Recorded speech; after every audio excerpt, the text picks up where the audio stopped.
Social media, এখানে কোনো প্রকার খারাপ কোনো পোস্ট কেউ করতে পারে না। শরীয়ত যেগুলোকে অ্যাকসেপ্ট করে না সেগুলো সব জায়গাতেই হারাম। সোশ্যাল মিডিয়ার এই যুগে ফেসবুক হালাল নাকি হারাম এটা নিয়ে কিন্তু বেশ একটা বিতর্ক আছে। সেই বিতর্কে নাই যাই, কিন্তু আপনি কি জানেন আপনি কিন্তু চাইলে একদম ইসলামিক আইন মেনে হালাল কায়দায় সোশ্যাল মিডিয়া ব্যবহার করতে পারেন, কিন্তু সেটা কিভাবে, সেই গল্পটাই আজ আপনাদের তুলে ধরতে চাই।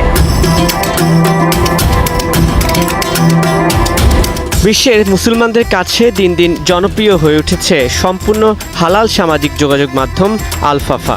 যুক্তরাষ্ট্রের একদল মুসলিম যুবক প্রথম শুরু করে এই সোশ্যাল সাইটের কার্যক্রম। বর্তমানে বাংলাদেশ সহ 165টিরও বেশি দেশে মুসলিমরা ব্যবহার করছে এই কমিউনিটি। 3 বছর ধরে ইউজ করতেছি। 100% হালাল সোশ্যাল মিডিয়া, এখানে অশ্লীলতা এবং বেহায়াপনা নেই, সেজন্য আমি এটি ব্যবহার করি। এখানে বাংলাদেশি ইউজার কয়েক লক্ষ এবং এটির প্লে স্টোরে 1 মিলিয়নের মতো ডাউনলোড হয়েছে। এখানে কোনো প্রকার খারাপ কোনো পোস্ট কেউ করতে পারে না। সোশ্যাল মিডিয়ার যুগে সোশ্যাল মিডিয়া যেহেতু সবাই চালাতেই হয়, এখানে আমি মনে করি সেখানে একটা অন্যতম মাধ্যম হতে পারে এই আলফাফা কমিউনিটি।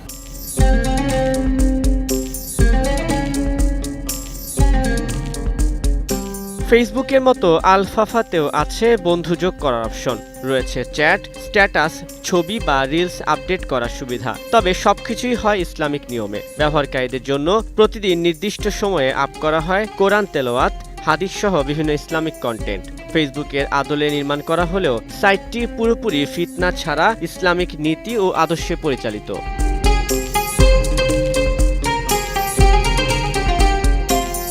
ইসলামিক নীতি অনুসরণ করলেই কি সোশ্যাল মিডিয়া হালাল হয়ে যায়, অথবা আলফাফা ব্যবহার করা কি সত্যি নিরাপদ? এ ব্যাপারে আমরা কথা বলেছিলাম বিশিষ্ট ইসলামিক স্কলার মুফতি আব্দুল্লাহ তামিমের সঙ্গে।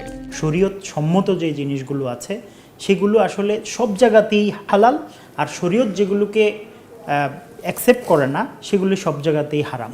তো সেই ক্ষেত্রে আমরা আসলে কিভাবে ইউজ করছি, কিভাবে ব্যবহার করছি আমাদের সোশ্যাল মিডিয়াটা, সেটা হচ্ছে মূল বিষয়।